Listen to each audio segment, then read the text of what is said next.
come from. The truth is Anamoo, just like animal farm. Justice mean inequity, so who go say the truth? Who go say the truth? Christian can say silence, Islamic leaders silence, kings and queens silence, traditional leaders silence. So who go say the truth? We are them go so confused the call. Now by area why no better. We are them go so confused the call. One guy's area why no better. Who go say the truth? Who go say the truth? Oh, you need it now, see what's at this one. Now your friend on an iron come at them. Only papi obeka nice and beer. So I won't go bet you at two. Everybody was afraid. And until I learned to my quantity again, once my board dumping one and I see. But who go tell the truth? Nanai or say me. Nanso bien person beka wasam because everybody is afraid. Anya safwe muayini. Akuku drofo nyina dalima. Who go say the truth? Obiaja konson so to grow your mansa to me be a cacobrafo. Efo anyina ye. Efo. When you know yet. Na so kutrata down so be dia back or why no keke. I fene for be man mo pia for efo. No cross on my mo. Anya safwe mo ayini. Akuku drofo nyina dalima. Who go say the truth? Abaya di bote chino. Yedi bi bebo nyande bi. Kachisa would your mouth pipinuma. Would your mind never shine my preference? But who go tell the truth? TUC silence, even journalists silence. So then who go say the truth? Right is right, wrong is wrong. No matter how you justify. You say you wanna get rid of corruption. Someone want to help you. Now the person become your target. Jobless no they mean senseless. Poverty no they mean useless. One day them go resist.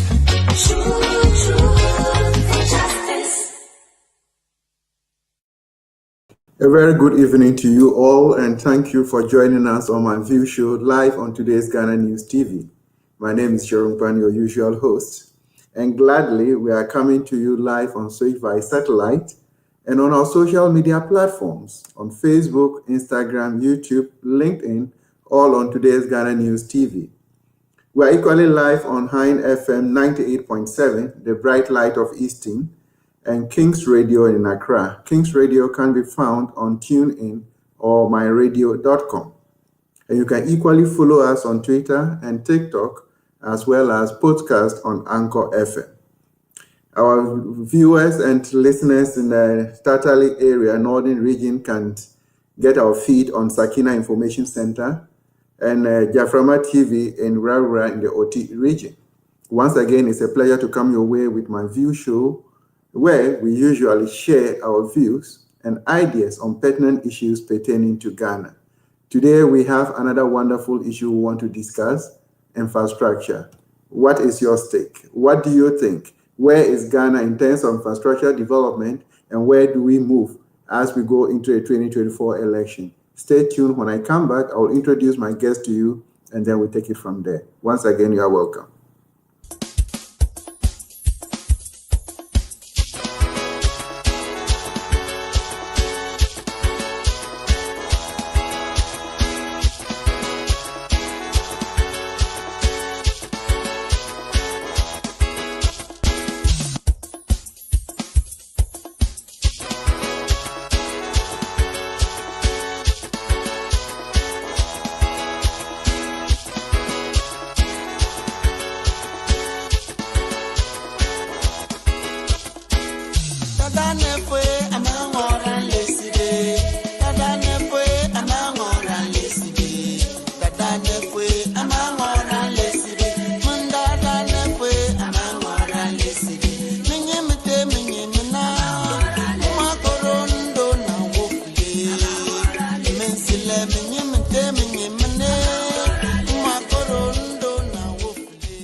So once again, you are welcome, and I'm very privileged to introduce to you my guest for this evening in the person of Mr. Richard Anamoo.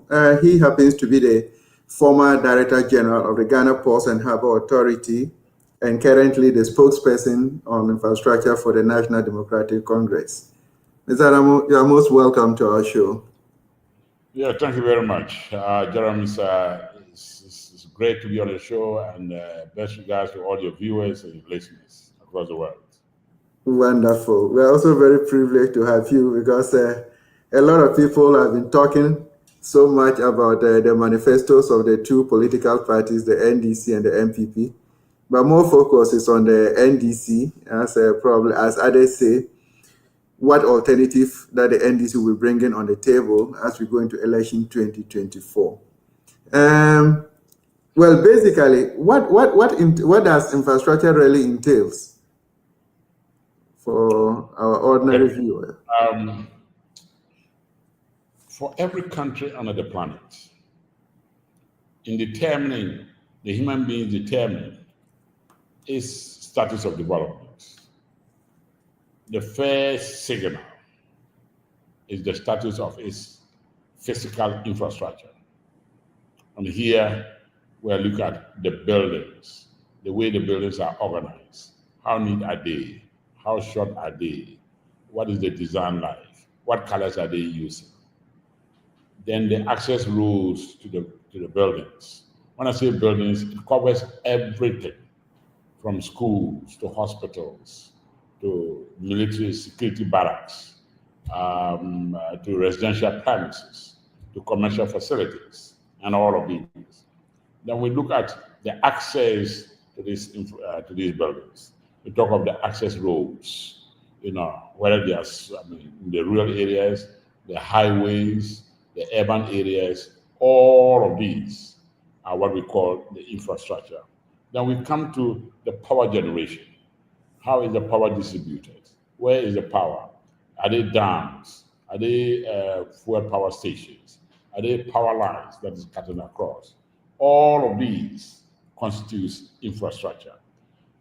When you are talking about justices that have been delivered, the courts at whatever level, from the small level, that's the district courts, to the highest level of the land, that is the Supreme Court of the country.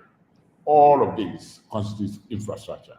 So infrastructure basically relates to all structures that the human beings use to operate on, to live on, and for their day-to-day businesses, including markets. And also it's basically everything that you can think about, except for vehicles that you can ride around. And of course, the natural air that you breathe. All other things is infrastructure. Wonderful. Before I even get to find out exactly why it's so key in your NDC manifesto for the 2024, we want to probably get a clearance from your side, since you are the former Director General of the Ghana Ports and Harbour Authority. Mm-hmm. We want to find, because this rumor has been in the system ever since NDC came out of office in 2016, that the former President John Mahama has interest in the MPS, or whatever it is, and he has sold it out and blah, blah, blah. So I want to find out from you, Has President John Mahama got any shareholding interest in the MPS or even Terminal 3? Okay. I mean, it is important for us to set the records properly. That whenever the NPP is in distress and they have nowhere to hide, then somebody somewhere, especially this young man in the I think in the Bono region or Bono East, somewhere around that place, former Brunga Harbour area, Yeah. talks about so-called hey, the GM has, because they have expanded the port, GM has interest in it, he has shares in it, and made so much noise about it. And when you listen to him, you can see that he's just talking out of total ignorance. Now, let's go back to the beginning. Now, it was during Anamoo side that we started looking at the expansion of Tema Port, but the expansion of the ports of Ghana, both Tema and Takrady. Okay. Then, in fact, the beginning of this actually towards the end of Jerry John Rollins, may so rest in peace. When we started to look at how to modify Tema Port and expand it. And that's, so we had just started creating the basic things. Tema Port was constructed in 1960. And since nothing has been done to it.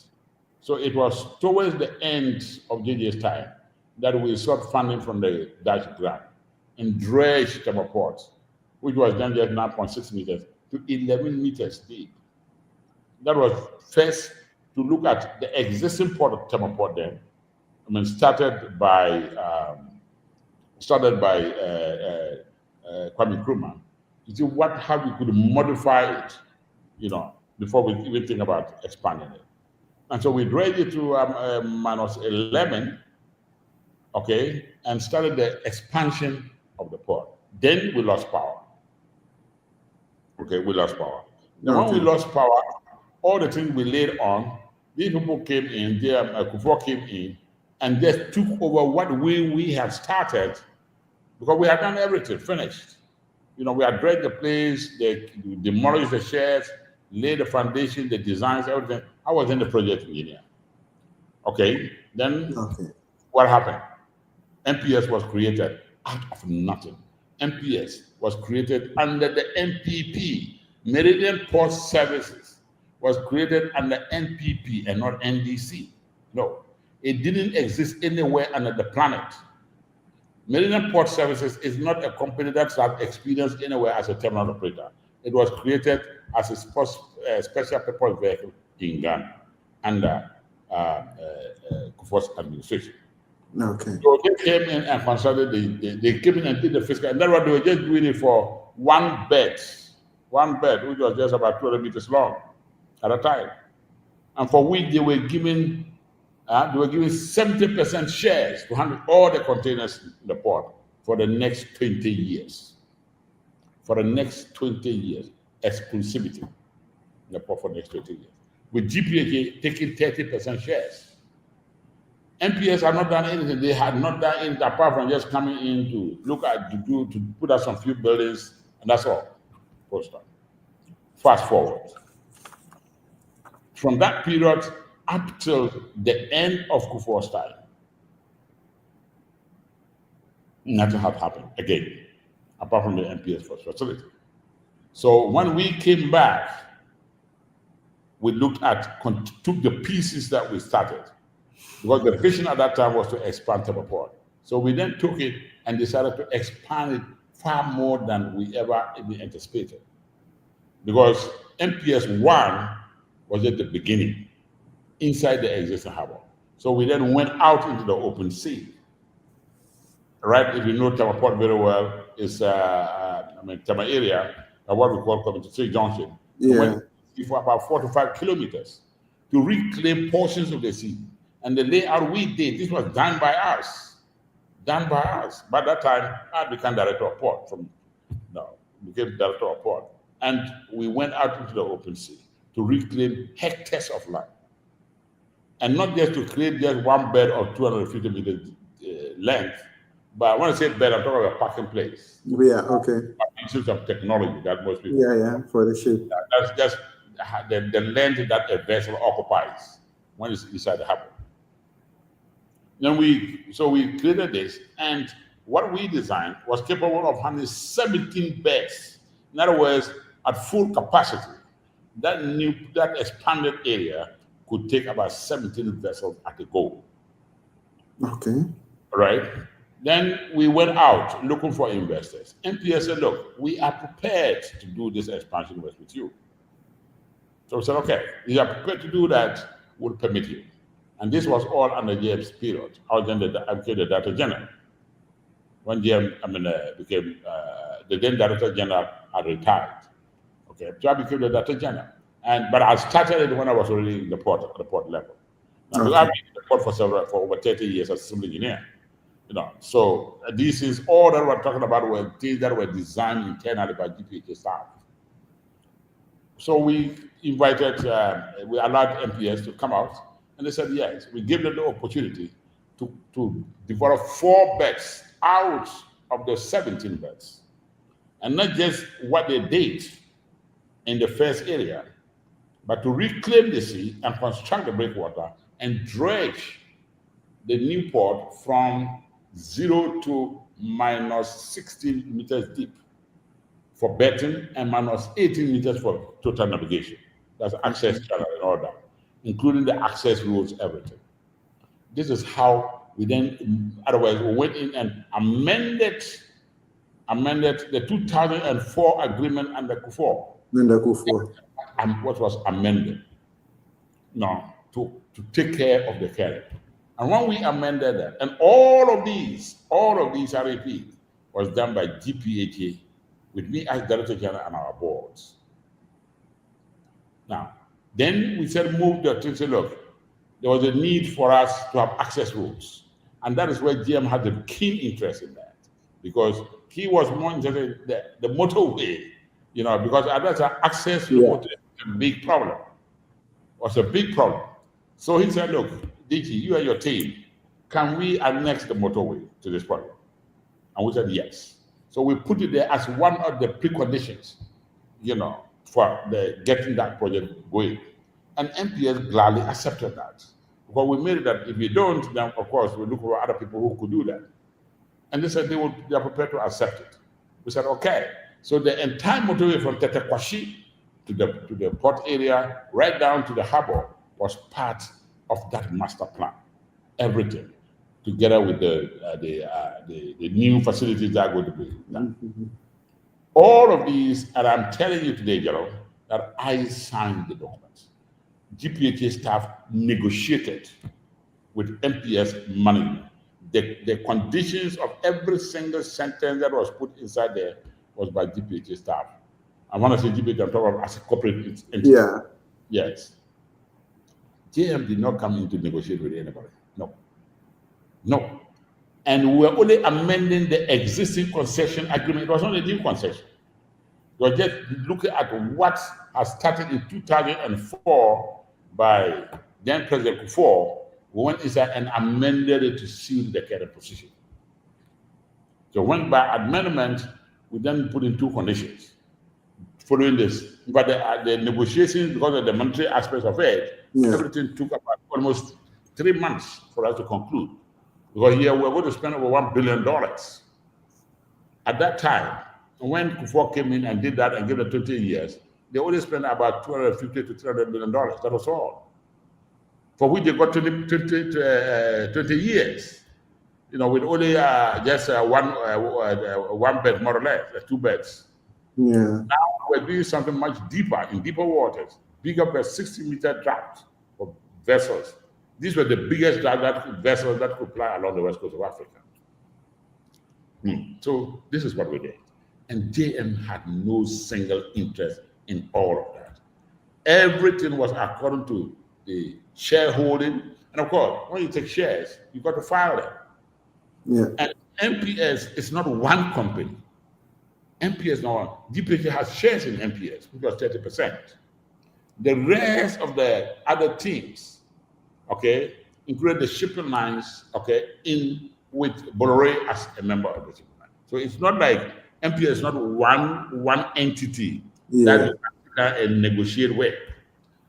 And of course, these are all foreign companies. And we have to remember that these are big guys. And these big guys, if you know, because you are in Europe, you understand how the businesses there work. You like one single sole, sole owner. There are always a lot of other shareholders and all those. They come together.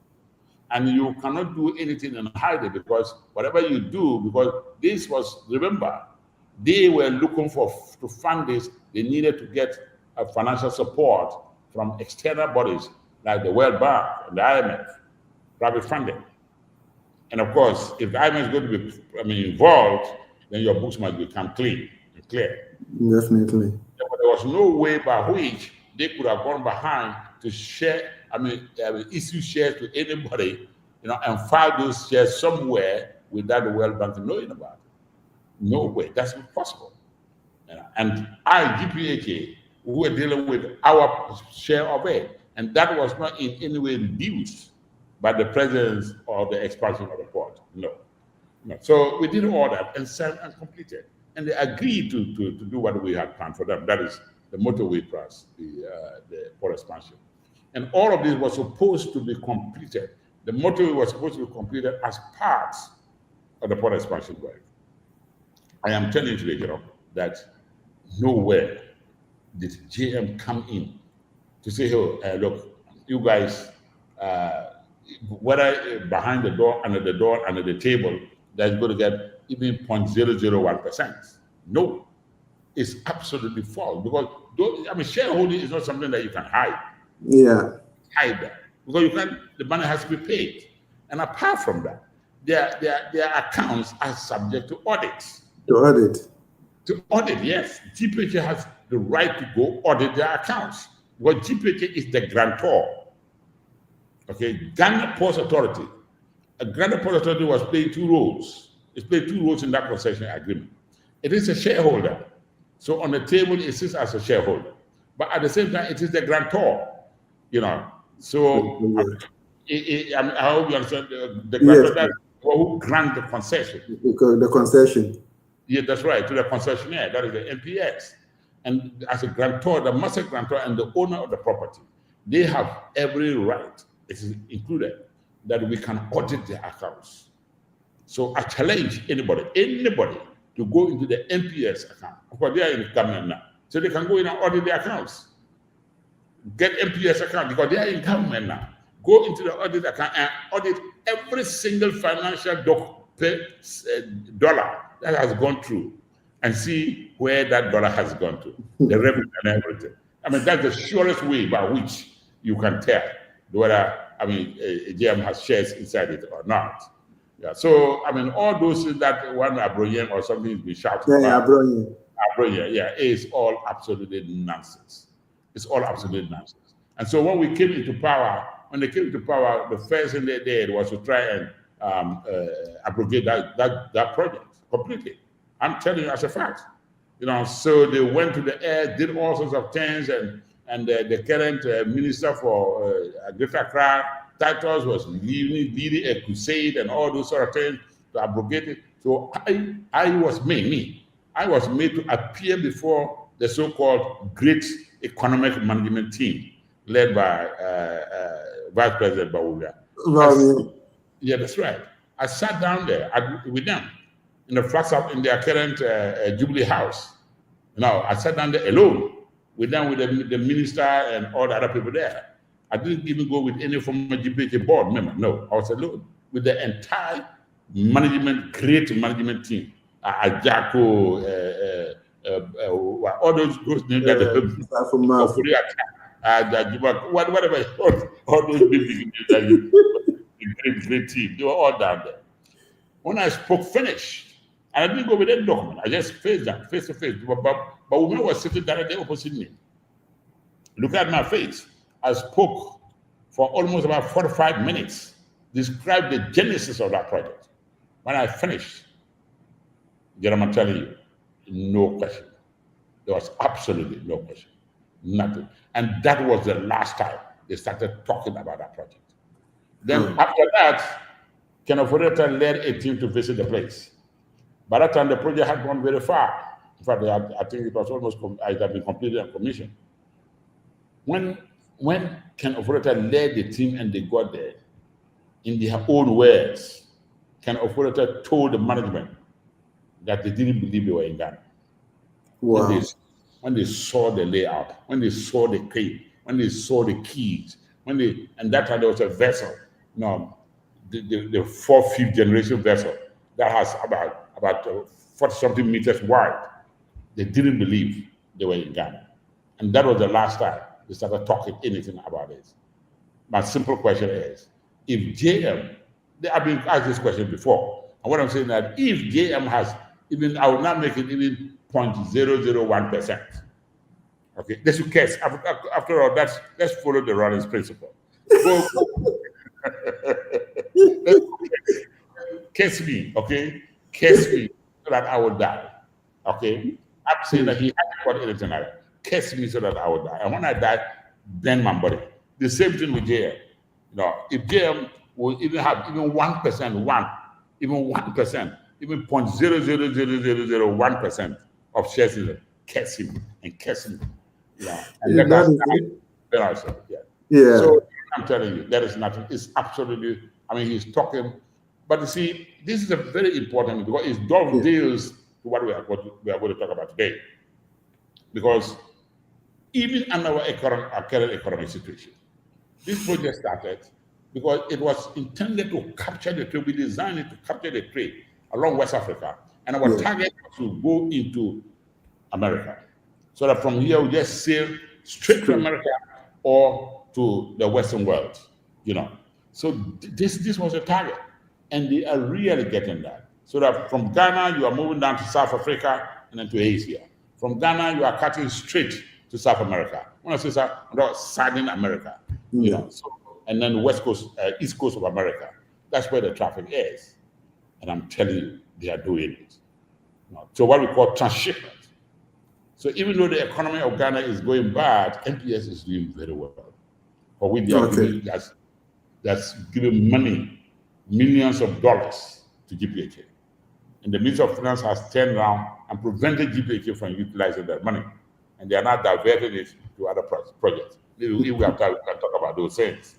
So I'm telling you, the counterpoint I'm saying again is that they have the accounts of NPS. They should go into Ghana government has that right, GPHA, through GPHA, as the grantor to do detailed forensic investigation of the accounts of NPS and see where every single dollar has gone to. And I can guarantee you. Before I take you into other areas, let's just see, once we are finished with the Tema port, did you do some work with Takoradi port as well? Very good. But when we started, and again, we're looking at the two ports simultaneously. Because Takoradi port was constructed in 1928. The last time it got expansion was in 1957. Since then, the ports have remained basically the same state since 1957. I worked in Takoradi port for 10 good years as a civil engineer. So I know everything inside that port.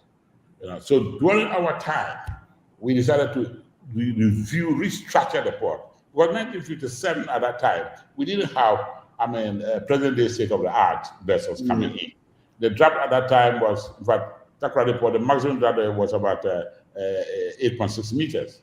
9.6 meters at 9 meters at one of the beds. That's all, one. And the rest were all offshore. It was designed as a colonial port for export of raw materials. That is salt timber, bauxite, manganese. These were the principal items going in. So we came in, and then as part of the expansion project, we said we needed to modernize the port and make sure that it would take present-day cargo and present-day shipment, shift away from export of raw materials. Even if it's raw material with deeper vessels. Because the vessels used to come, because it's shallow, the vessel will sit outside and they'll put them in the barges. So the bauxite will go by barge in and out while the vessel is sitting outside. So something that's carrying just even 30,000 metric tons will stay in the port for almost 1 month, 2 months. Clinker, which was even imported into the country.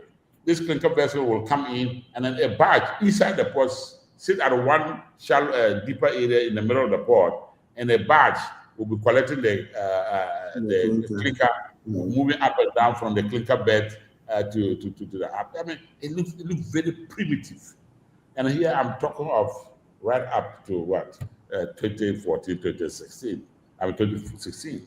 So as part of our plan, we decided to expand Takrady Port. First, we demolished all the old sheds that were inside the port, the cocoa sheds. Yeah.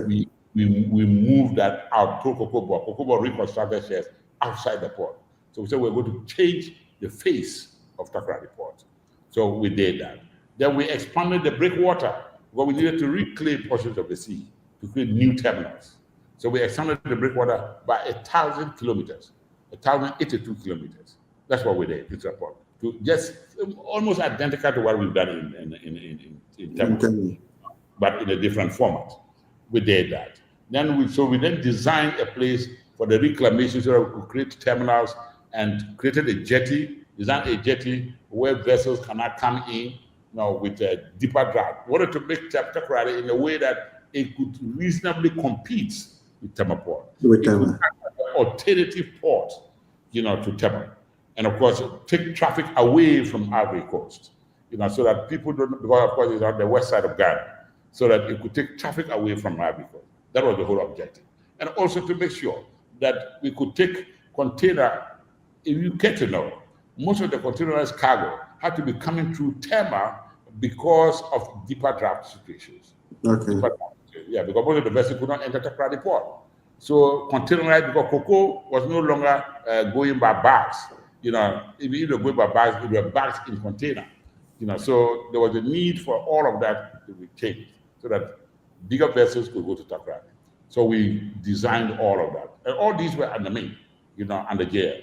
Okay. So we created all that. Takrady Port didn't have any suitable place for the import of crude oil. No, it was just a small little jetty, a very small one. Where it's about 8.7 meters, something like that. So a vessel comes, so they used to bring them from outside, maybe takes a small bit, come to Takrady Port and discharge. We said, no, we go into the open sea and create a new place so that bigger vessels with oil can come and bed. All of this was part of the layout, and we did start all of this. And all that came in. We demolished the cocoa sheds, demolished the salt timber sheds, and completely, when you go down there, you will see a different ballgame. Takrady Port had been completely transformed. Now, because of the activity of the oil industry, we knew that we're heading towards that. So we designed a place where we'll have a main key so that vessels could come in and load oil, what we call supply vessels. That will be supplying services to the oil fields. They are normally small vessels. So as part of that design, we invited oil to come in and construct fuel tanks inside the port, big fuel tanks inside the port. I wish you had the opportunity to have these pictures showing, so that you have been seeing what I'm talking about, So you see the big, oil tankers, oil terminal facility built by oil inside. And we designed it in such a way that with oil, the pipelines are on the key so that these vessels, when they come in, they can just refill direct, like the way you drive your car to a station to refill. So when you go to Takrady Port now, that is what you have. So Takrady Port has drastically been transformed. We were at this stage of where that changes came. And what did we do? We wanted Takrady Port to be ahead of the main expansion in Tema Port. So we started Takrady Port first, dredged that one first, did all the initiatives before coming back to Tema Port to start. So yes, if today, we just last week or something like that, I think Nana in his rush to put his picture everywhere, went down to Takrady Port to commission one of the oil beds, and it's shocking. It's shocking. I mean, you are constructing a pavement on the place, a key wall. You have not finished the job. Nobody, there's no equipment. There's nothing. Then you go to commission. Commission what? What are you commissioning? What are you commissioning? And unfortunately, the Minister of Transport, who happens to be a friend, although we were fine with each other, said that since the days before pre-independence, Takoradi Port has not seen any expansion until Nana Akufo-Addo's time. It's absolutely ridiculous. No, this is absolutely ridiculous. He's just forgotten that where he is sitting now, where they went and sat there, if that was the situation, they would not find a place to park their vehicles. No. But Mr. Anamoo, let's see. Do we credit the MPP government with the construction of the Kita port? You see, at times some of these things, it is very sad. Me and you, as well as others, went to school to study and bring improvement to the lives of our people. We didn't go to school to come and tell lies to our people. We didn't go to school just because we want to get votes from them. We create lies. It is disheartening. Why do we get up? Why did they get up to go and create a situation that they knew that they were incapable of doing? As we sit here right now, there's no Kita port. There's no Kita port. No. And you see, it's the same thing they started with the Bontra. No, the Bontra facility on the route to Kumasi. I was then the project engineer when they said they were going to construct an inland port and all that, And I was sent down there. Well, I sent down there to go and look at the place because the Ghana Maritime Authority, Ghana Shippers Authority, they are on our board. They are a member of our board. So the Portuguese is just to go and have a look. When I got there was no design. There was nothing. And at the shortcutting of the place, they had already demolished all the plants and the trees and all that. There was no drawing. There was nothing. And then they proceeded to construct an office building. I think it's a 4 or 5 story building on top of that place at Bankra. And I'm talking about going back to Kufosa. That building has been sitting there up till today, fully funded by the state. It is a complete repetition of what's happening at Kita. When there is no port, there's nothing, and then they rush in to go first, want to construct some containers as offices. And these containers have been sitting down there all this while as offices for Kita Port. Proceeded to appoint somebody. They brought him from America, a Ghanaian who was sitting down, that is doing law or something like that, who himself didn't know the difference between a 20-footer and a 40-footer container. Down here, and I'm told even the information I got was that he was initially brought down to become the Director General of the port, the Deputy Director General of the port. But when he came down, they realized that the GPK law does not make provision for Deputy General, Director General of the port. They say, okay, if that's the case, okay, the Kita port, we'll make him Director of Kita port. How can you make somebody a Director of port who does not exist? As we sit here right now, there's no such port anywhere. There's nothing like that. And they have proceeded to even awarded a contract for the construction of another office building, went over $10 million for almost about $12 million. And the construction is ongoing. Payments have been made. Why? What? Is that what we went to school to learn? Then you get up and there's no port, there's nothing, and you get up and you're constructing an office block as a first facility when there's no port, when there's no administration, there's no access roads, there's no key facility. Why do we? It's so shameful that at times when you see these things, if we put politics aside, it's so disgraceful. Yeah, it's very disgraceful. You cannot use it and say that you are going to call for people to come and invest. Invest in what? You are telling me $10 million to put out an office building, an office building on a land.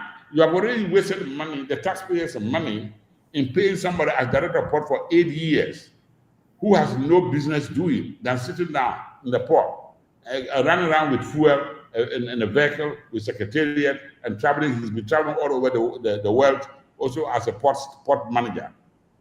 You now get to construct an office building in addition. I think it is proper that the people are denying us financial facilities, because all of these people read them. They read them. All of you in Europe and other areas, you read them. And I mean, if you are spending so much, then you must have money.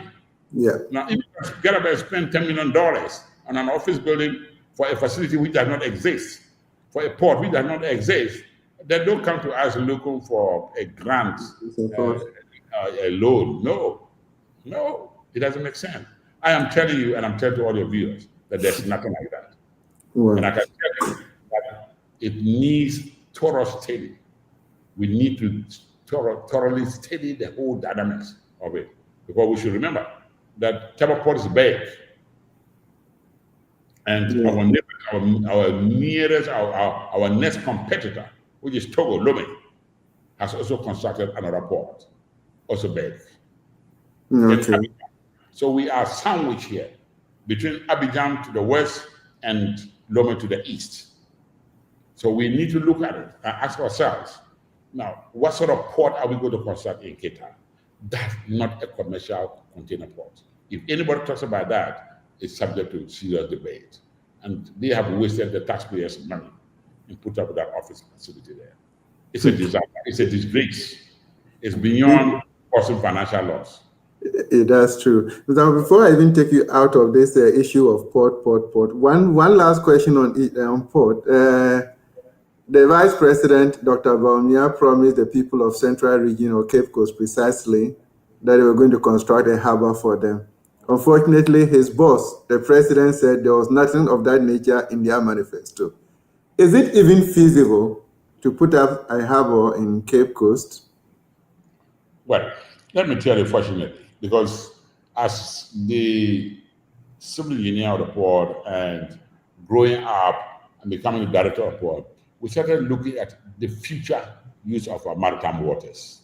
Okay. From the far east to the far west. How can we maximize them? And one of the things we're looking at is possibly putting up a port somewhere in the middle there, that's Sweet Road, no? Sweet Road, those areas, where, because we're looking at it in the sense of the access from the coastline straight to Kumasi. Oh, okay, okay. Yeah, so that it will be between Takrady and Tema, so that we could look at it from that angle and see, because we're expecting that, we believe that as our population grows, as our economy grows, there will be the need for traffic, to open up the country, and therefore, not everything should be centered in Takrady, and not everything should be centered in Accra. Otherwise, the tunneling can become very, very, very difficult to go. It becomes very expensive. So if you look at, for example, the road, the Yamrasa Road, cutting straight to Kumasi now. So if we take that straight into the sea, now, is it possible to have a port there? These are still that way there.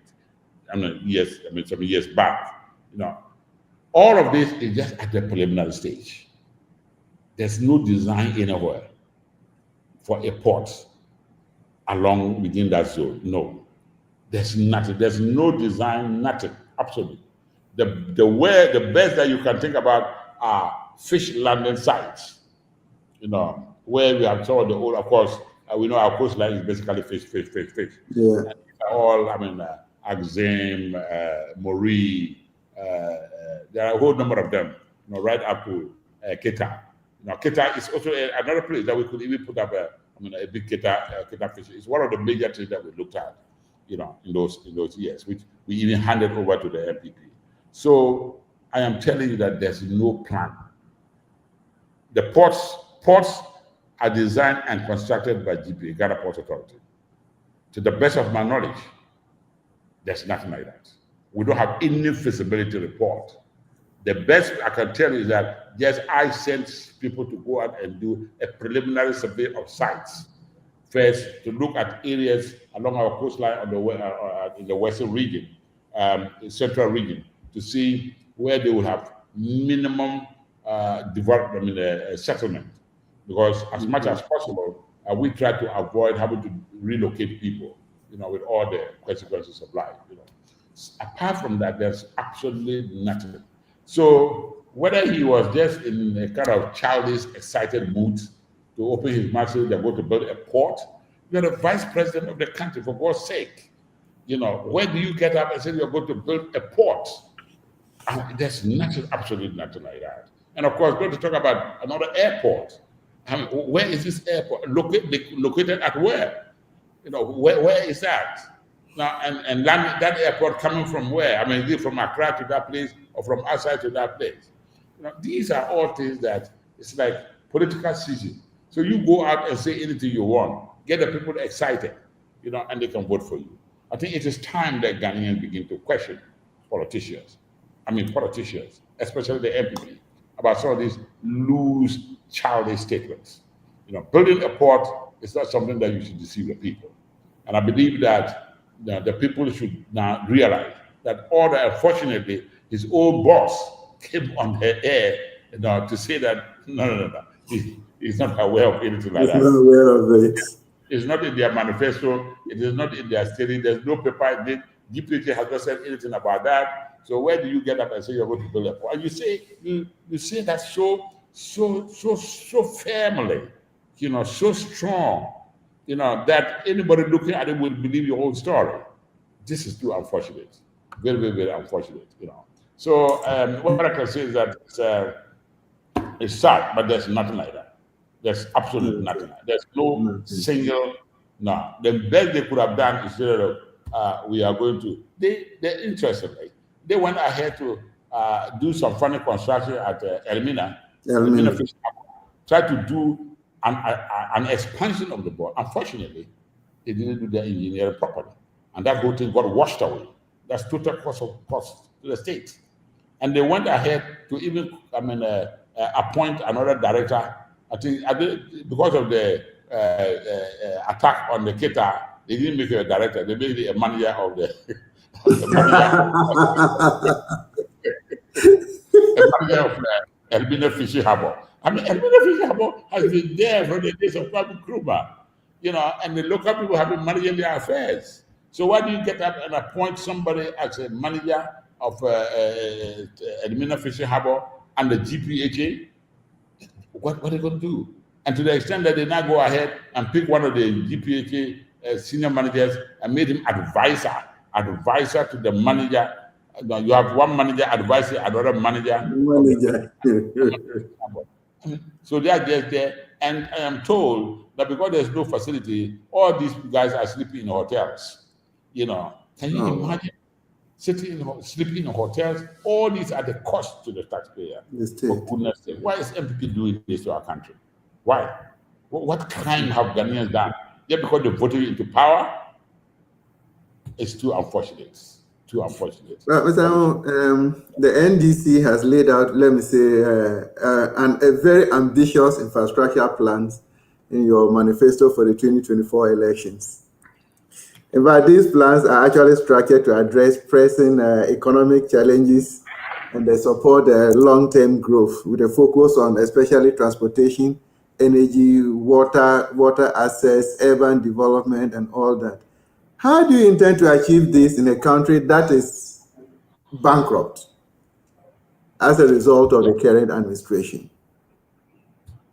It is because we are bankrupt, and it's because our economy is broken down, and it's because everything else has been destroyed by the MPP. That is the more reason why we cannot allow this system to continue. We must remove them and reinstate our states.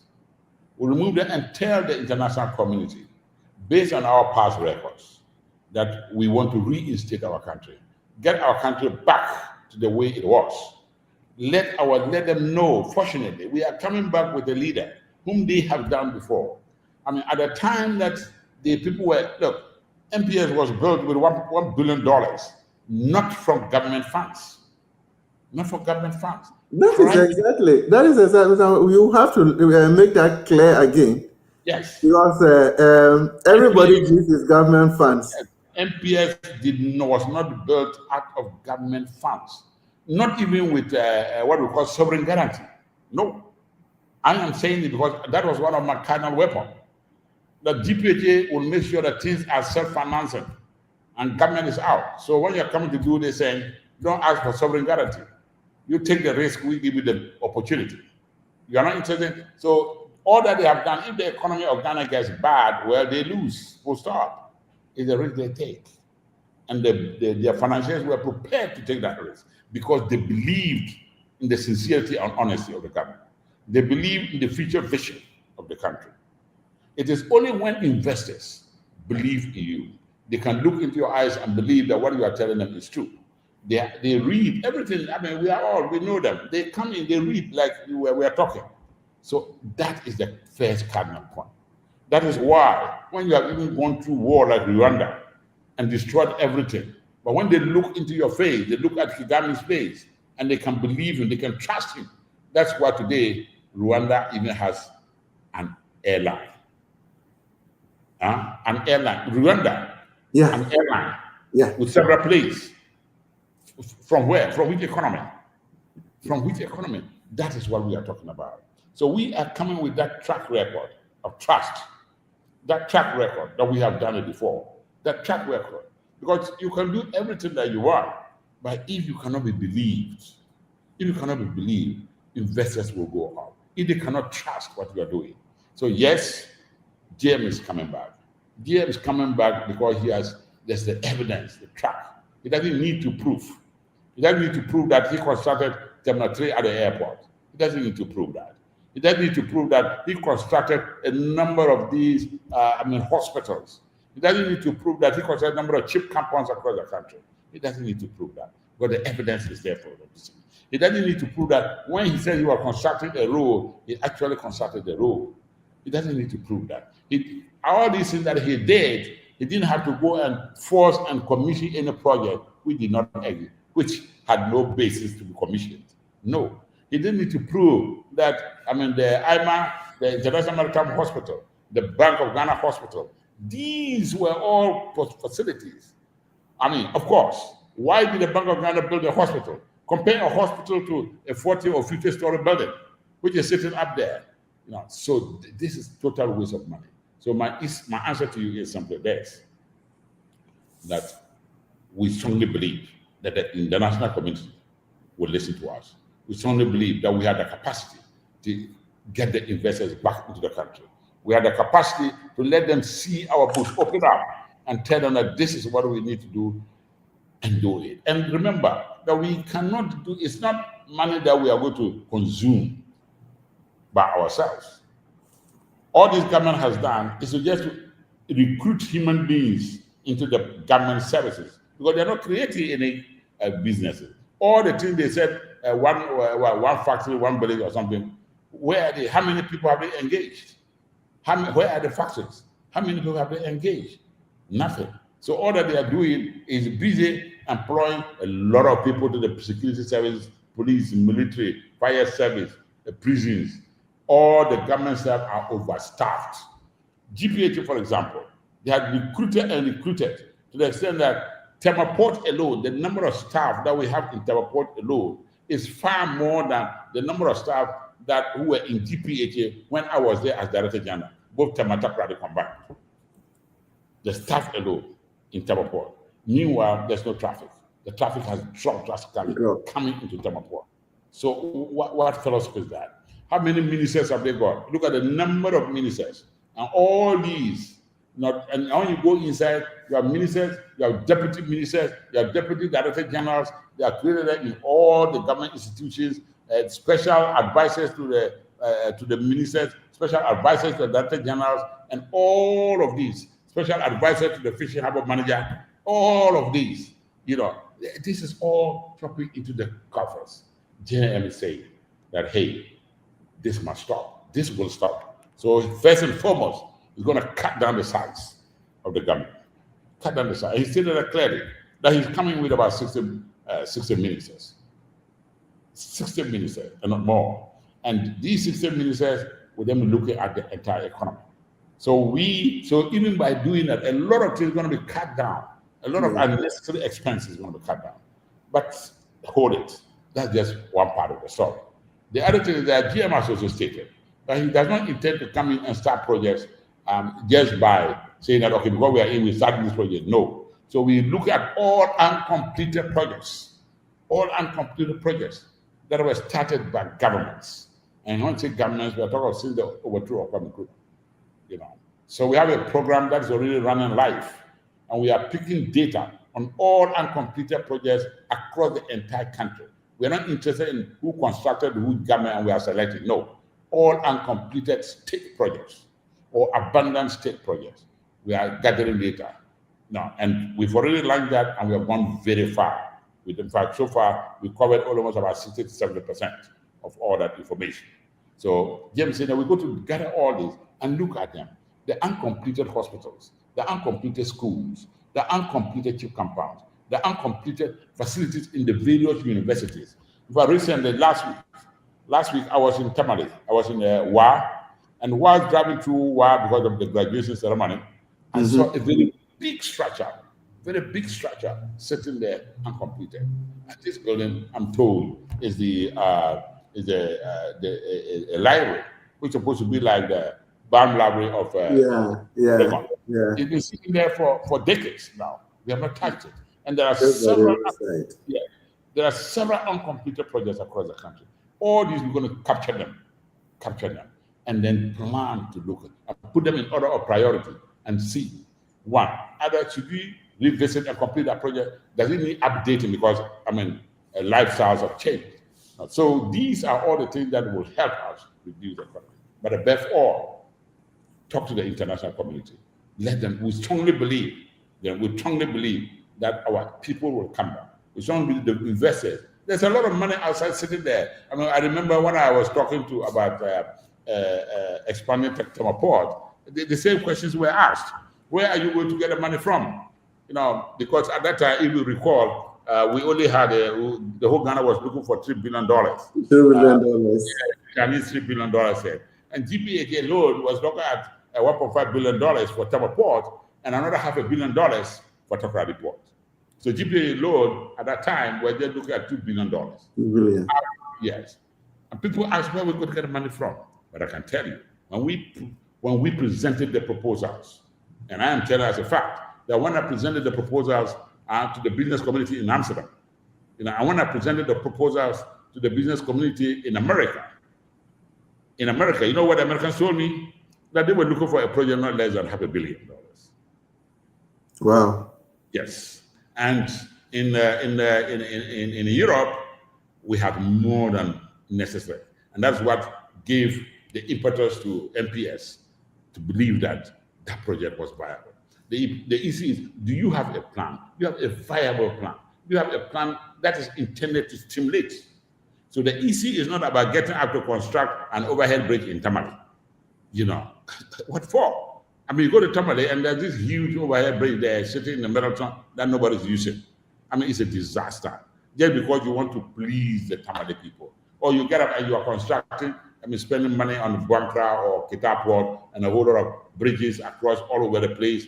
You go to Tamateshi Ningwa, they are constructing a road, then people are complaining, then you go to the Wenya, and then you start constructing another bridge. Constructing, you go there, the former minister went and cut the sword, and that this bridge will be completed in less than 3 months, and we are still sitting. 2 years ago. Yes. So my simple question is that we have convinced that when GM comes into power with his team, who talk the truth, with his team that are telling you that the people need water. The people need water.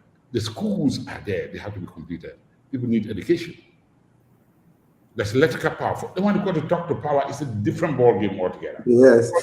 Yes. Because we'll come to the reliable power issue because I want to link it to a 24-hour economy and then we see how that will run. But before we hit that, let me read the messages from our followers and then we take it from there. Thank you very much. Well, thank you. So you are watching MyView coming to you live on today's Ghana News TV. And as usual, we are grateful that you are all part and parcel of the show. So we'll now take the views shared by our followers and then we take it from there. So, Jaframa TV, good evening and greetings from Rarura in the Otid region. We welcome this great man to the show. Jaframa, we are grateful that you have taken our feet. Kokuyevu say, good evening, Dr. Jerome. Please kindly ask Mr. Anamoo, is it feasible to have a harbor at Keita or places like Adan or Cape Coast? I think he has just made justice to that question, Koku, already. Lady Mal says, Honorable Richard Anamoo, thank you for the clarification. MPP evil propaganda on John Mahama won't fly. Watching on Switch from St. Petersburg, Russia. Lady Mal, we are grateful you are part of the show. Sakwapa family, watching from Jamapo near Koforidua. Mr. Anamoo, you have all the information about the port. Why didn't you give the information to the NDC communication team? There is too many misinformation in Ghana. Oh, okay. But Koisi Insian says, wow, this is very informative. NDC communication team should look for this man watching from Anglo Town in Koforidua. I really are all watching, and I see the here. Hey, tell. Great show. We're grateful that you are part of the show this evening. NDC Diaspora Union, good evening, watching from Amsterdam, Holland. Please, it seems the charges in our ports in Ghana is too much compared to other countries. How do we bring this cost down? Oh, well, I will ask Mr. Anamoo when he comes back. I see that you are back. He said, watching from Upper East Region, Bulgaria, great feat. Oh, that's nice, Asibi. Asampana says, good evening, watching and listening from Achim Himine. Great and informative show. Buffy, very great to see you. Thank you, Mr. Anamoo, for this information. It's good to see you in good health. You have really worked for God and country. Watching from Achim, so Akuse Nia Somonya. Mavis Boateng says, good evening, watching from Lisbon, Portugal. This is very interesting and insightful information from Mr. Anamoo. Nanata Fremu, Honorable Baumia promised the people of Cape Coast an airport and a harbor. How feasible is it?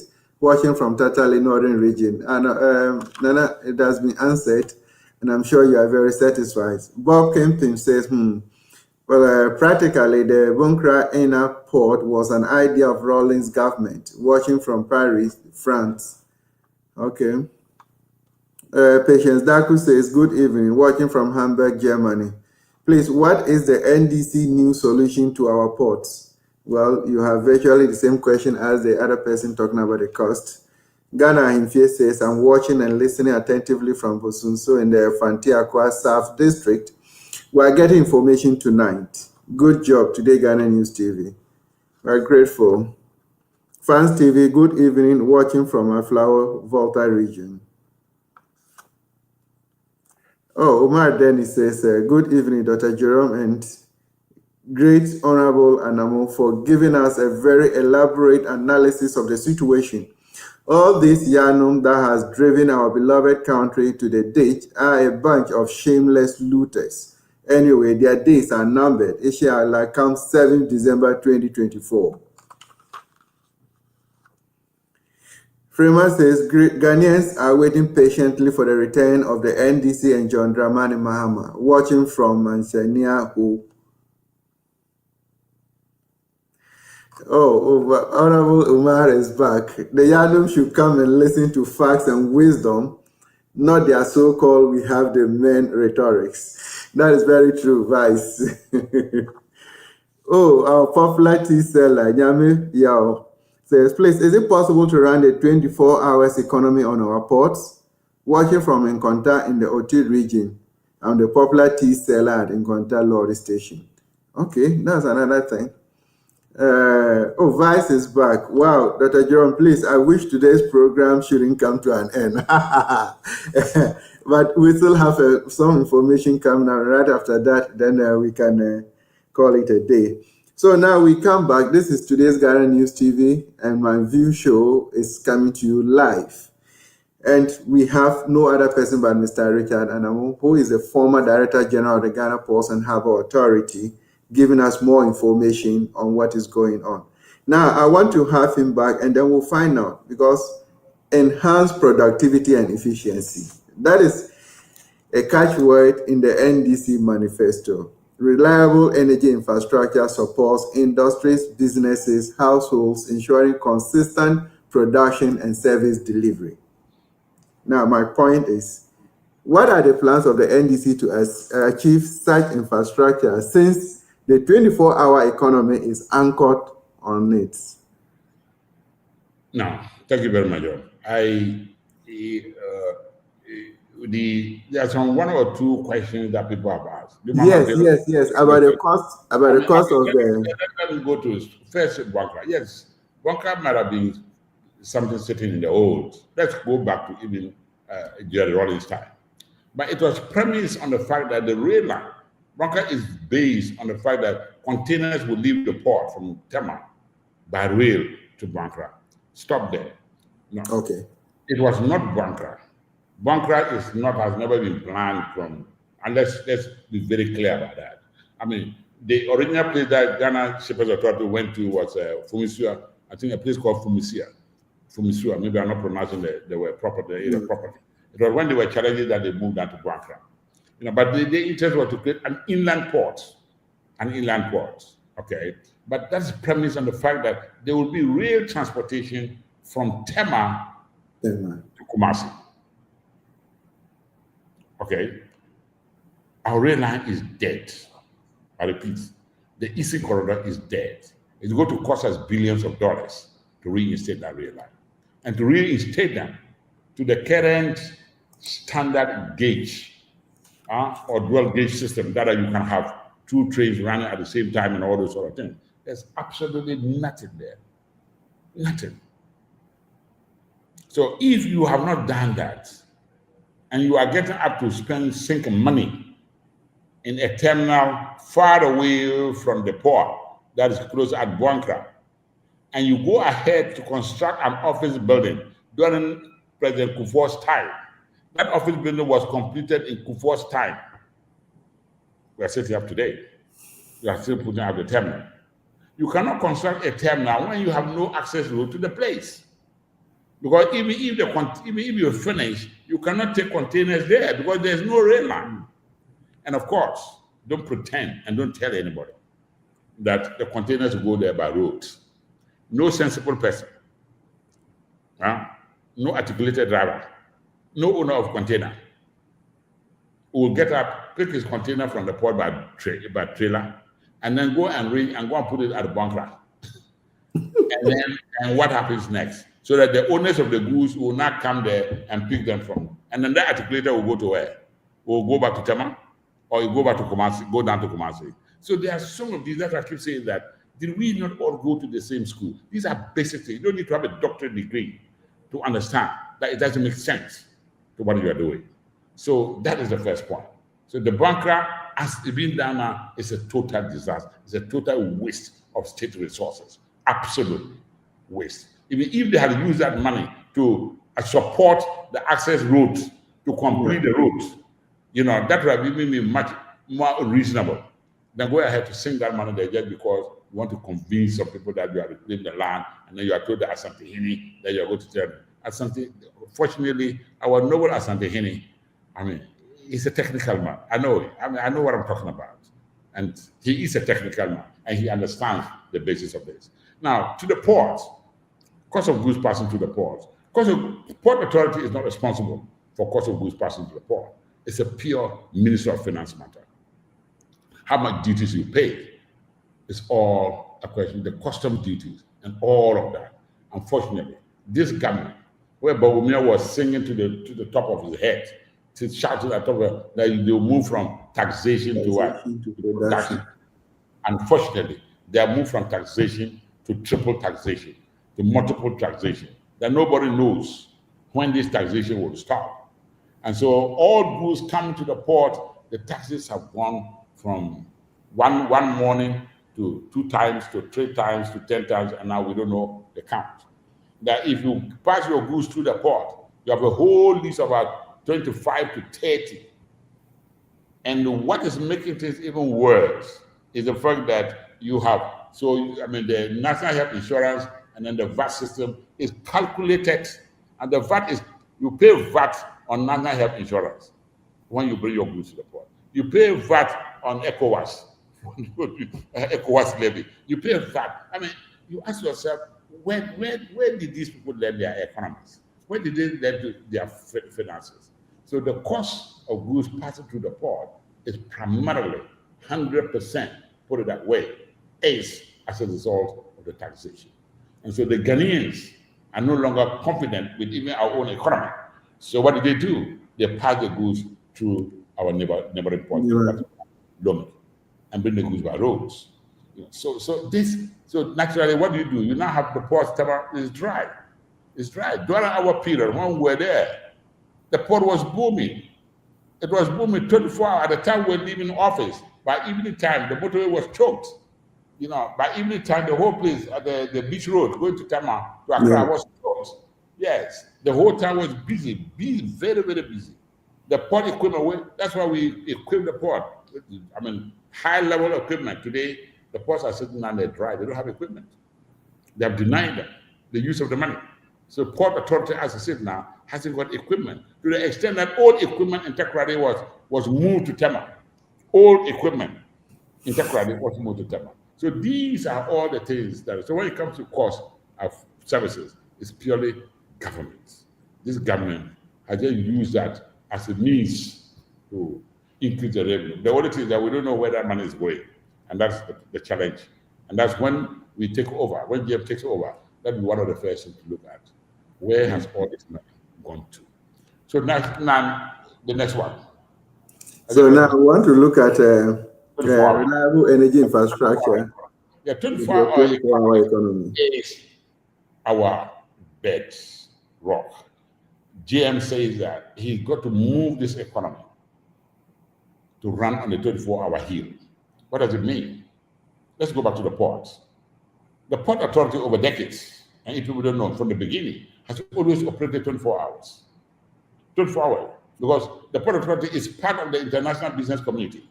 So when the vessels arrive, when the vessel arrives at the port, it doesn't matter whether it is 6 p.m. or 6 a.m. No, or midnight. Cargo has to be discharged. Because whilst you are working, the other people are sleeping. Whilst you are sleeping, other ports are working. So they are not looking at your timing. So the ports have always been operating 24 hours. But what happens? When they discharge the cargo and leave it, now customs work 8 o'clock, break 12 o'clock. I think the law says break time is 12 and then till 1:30. Then they resume. 5 o'clock, they close, you go home. So whilst they are away, the Port Authority is working 24 hours, non-stop. What we are saying is that we have to shift our economy. Looking at the level of unemployment in the country, looking at the level of young people who are all over the place looking for job opportunities, we need to turn our working habits, to move the economy up front. That is why the infrastructure issue, we have to break up and dare the economy, dare the investors. But no investor is going to come in if he has no power at where he's going, if he has no access roads to where he's going, if he has no water to where he's going. No. All of these will have to be seen to be operational. Now, how do you get the 24-hour economy going? The one is first and foremost to make sure there's electrical power in all these. So one of the first targets is to see our current power system. How do we immediately upgrade them, and reinstate? How do we put in security measures to ensure that people are safe when they travel? I can tell you that even some time ago, we tried it under my regime, when Jim was in power, that we tried to operate 24 hours with the customs people. And we load the cargo, but by 8 o'clock, the vehicle is loaded with the cargo, but they are afraid of what will happen outside. Yeah.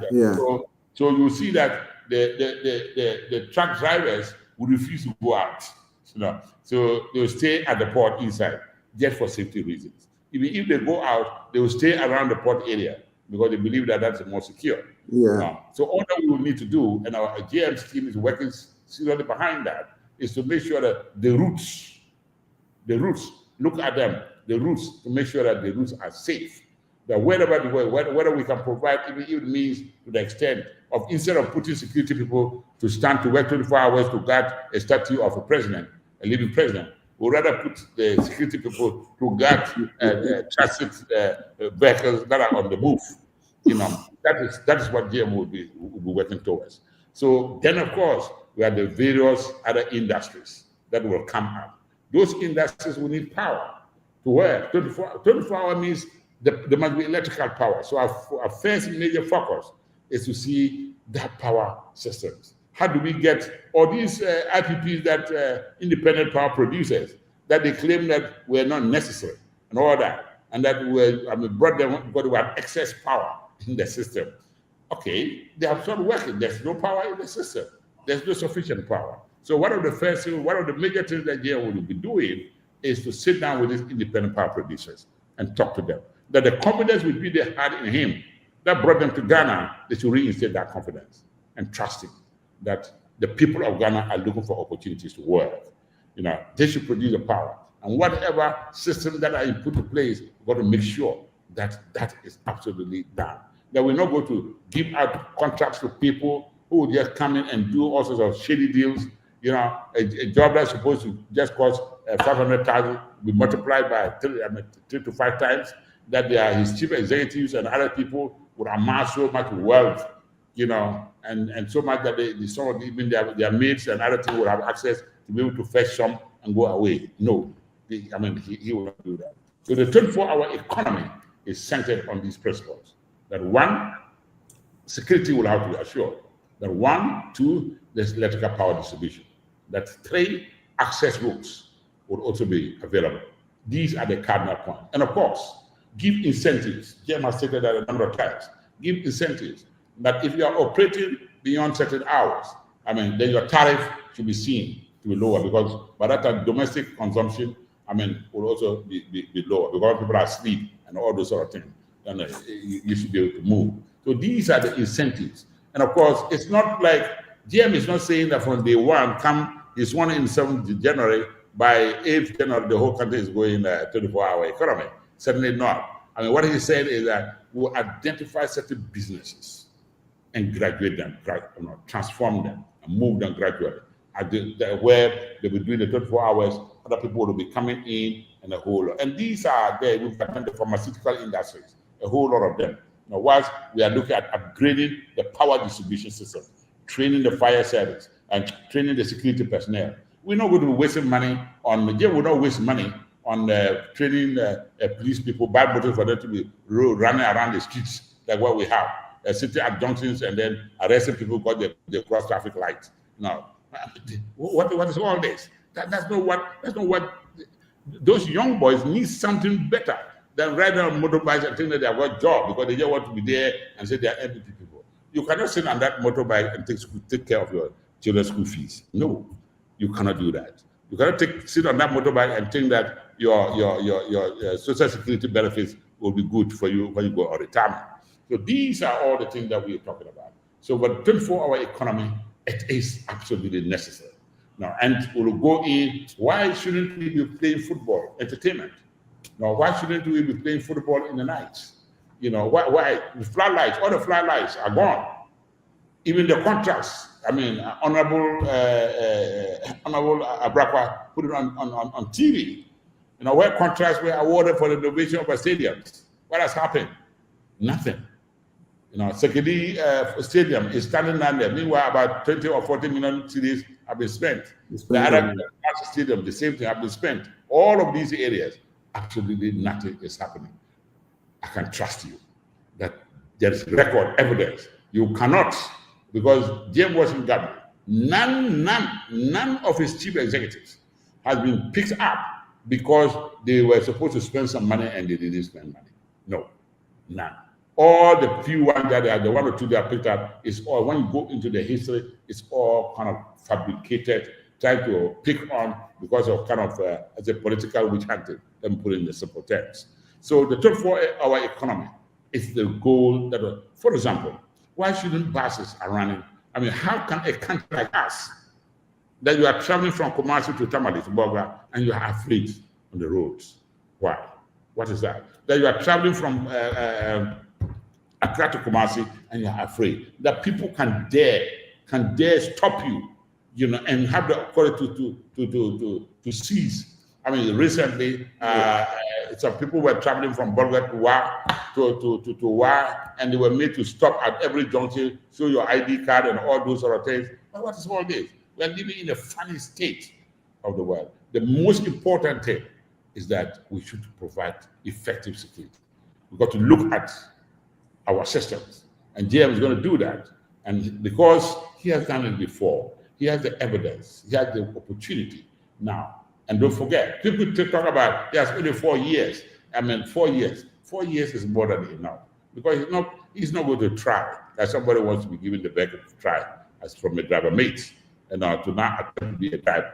No, this is not a trial period. He has done it. He's got every license already, long-time license.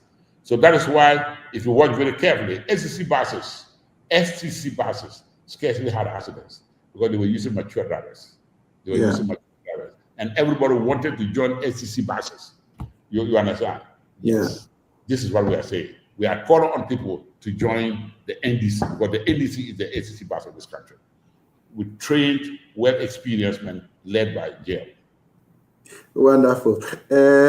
Time is fast spent, but I have one question. Yes. That we want you to address. You see, from 2012 to 2016, the NDC undertook significant infrastructure projects across the entire country in every sector. Yes. And these projects were sort of aimed at addressing some critical infrastructural deficits that we're having. Yeah. But your critics argue about the inefficiencies, allegation of inflated costs, debt accumulation, challenge the sustainability of some of these initiatives. What would be your reaction? Our reaction is very simple. Throughout all these ones that they claim they were investigating, they have not come out to publish one report to say that this was the price and this is how much we have re-awarded it and this is the current price. No. Not a single CEO, chief executive officer, has been sent for inflating price of anything. But let me give you a simple example. You know the flower pot structure that was recently commissioned by the partly commission, let me put it that way, by the president. Okay. This was started by JM. This contract was signed by JM, in 2016. And the amount was roughly almost about 70 million cedis. I repeat, 70 million cedis. They came in, they terminated the contract, did everything, kept it for some years, came back, and they are constructing the thing at 1 billion cedis. Now, who do you hold responsible? Who do you hold responsible? And there are similar things all over the place. Similar. They said that the power badge, that GM brought, was bad, and they tried to investigate, and that made all sorts of noise. And then one of their great economic messiah, something Ajako or something like that. Ajako. They were making so much noise, and eventually what happened? When the information came, was the first to lose his job because of that job, because of the power badge. Today, where is that power badge? Where is it? Has it been abandoned? No, they have moved into Kumasi. You have moved it from the sea front to your strongholds. And even the cost of the movement and installation is far more than the whole cost of that badge coming to the country. Doc, tell me, where did we go to school? Did we all sit in the same class? Did we all learn the same engineering? Did we all learn the same economics? And this is somebody who is now wanting to become the running mate of our country. Somebody who sat and saw.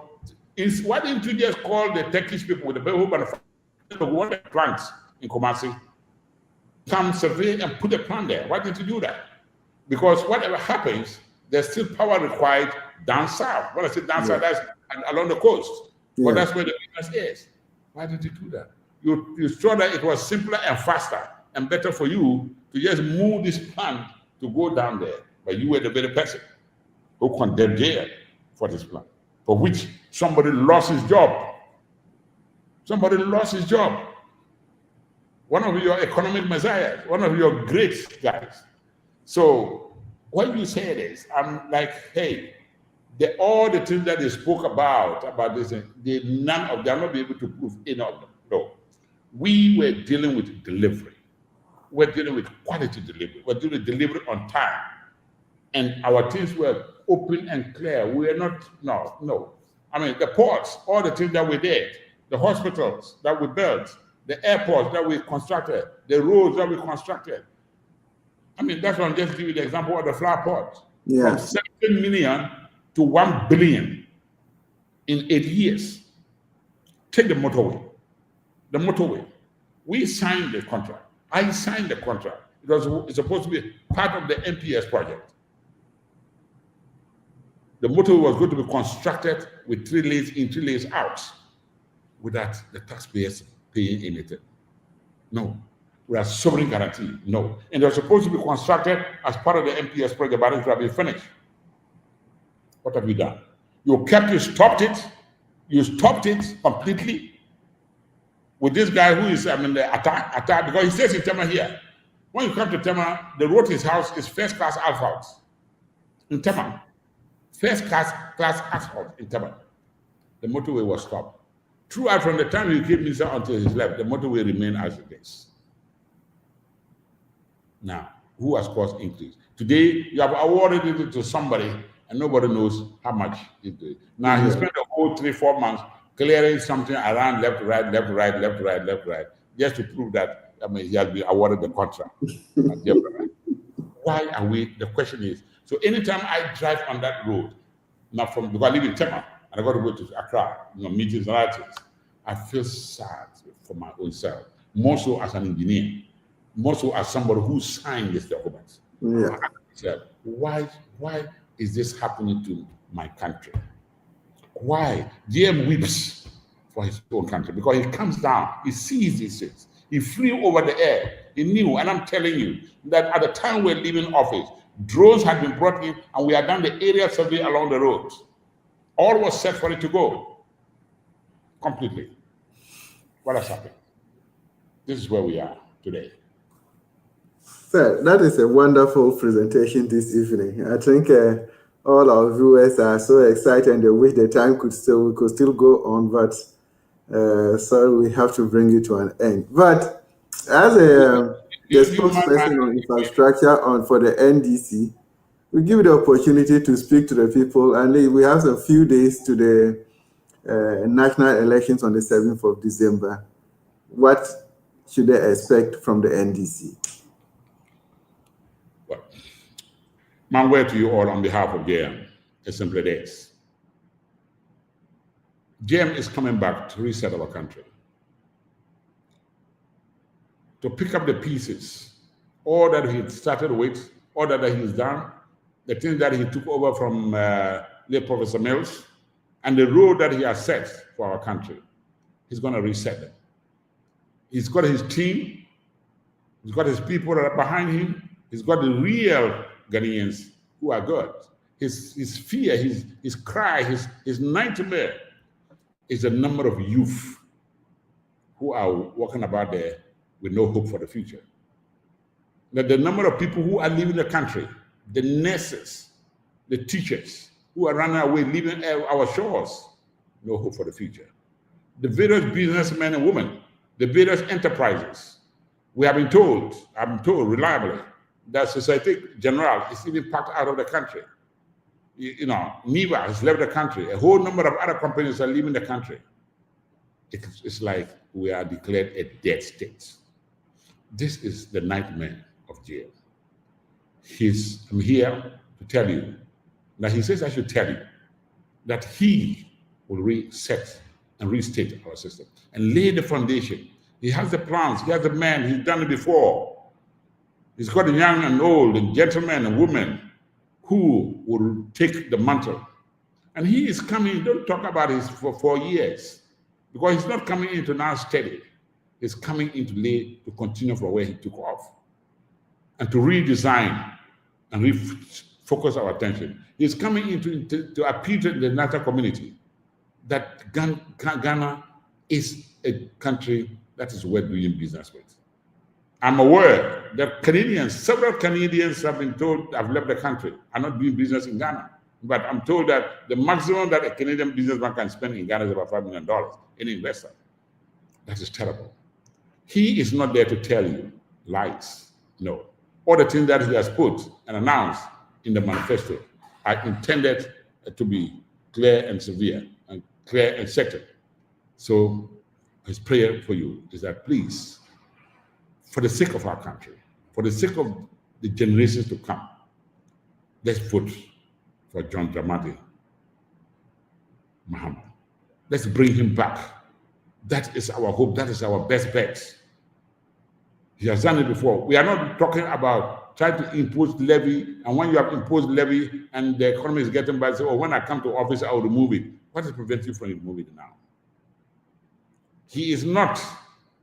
Fortunately, he's coming in with a lady who has been tested in all fields.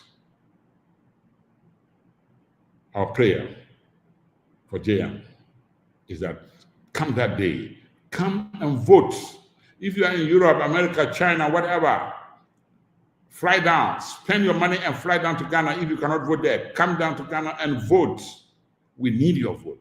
JM needs your vote to remove this government from power. Because that's the democracy we have chosen. We have seen military uprisings. We have been under military rule. It is you and I, you and JM, who elected to go by the ballot box and want to remove our president, our current leaders, by the ballot box. JM say, trust him and believe in him. Look at his record. Look at what he's done before. He has stated a number of times that if he has any businesses in Dubai, he's told Nana Kufuor, please go to Dubai and bring those businesses down. Seize them. Bring the money down and share it to the people. The farmers who lost their farms because of lack of rain. He said that several times. President Akufo-Addo has refused to do that. JM is saying, trust me. When he says, I will do this, he will. He says that he's going to live by standards, judging by the standards. He's going to say that all the people who will work under him will be held to the highest ethical standards. I urge you to trust him, because I have worked with him and I know that what he says, he believes in. And he believes in professional standards. He listens to professionals. He's not looking at relatives and all those sort of things. No. When we're working in all these areas, it's not because we're sent there because we belong to the Mahama family. No. The gentleman who was working at the airport, the gentleman who was working at the bank and all those areas were not there because they belonged to the Mahama family. No. They were there because he believed they knew the profession and that they could deliver. Come December 7th, look for the umbrella. Tell your wife, tell your uncle, tell your sister, tell your relatives to look nowhere else but for the umbrella. Thank you very much for listening. Today, Ghana News TV, we are the masters of the game.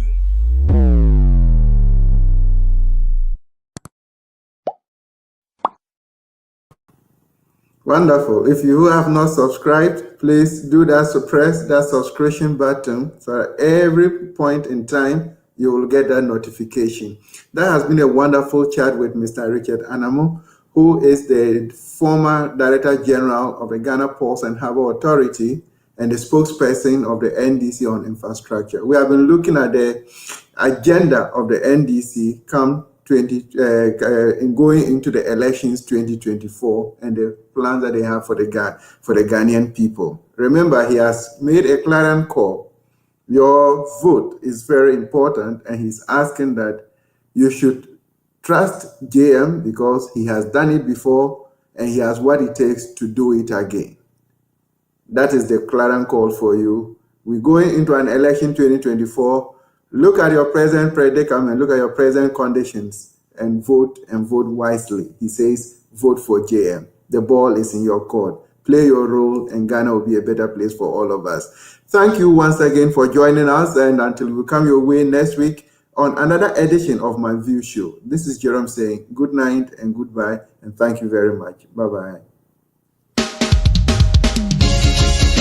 The country where I come from, the truth is irony.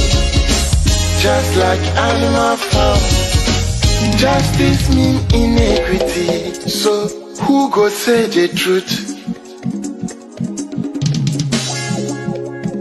Who go say the truth?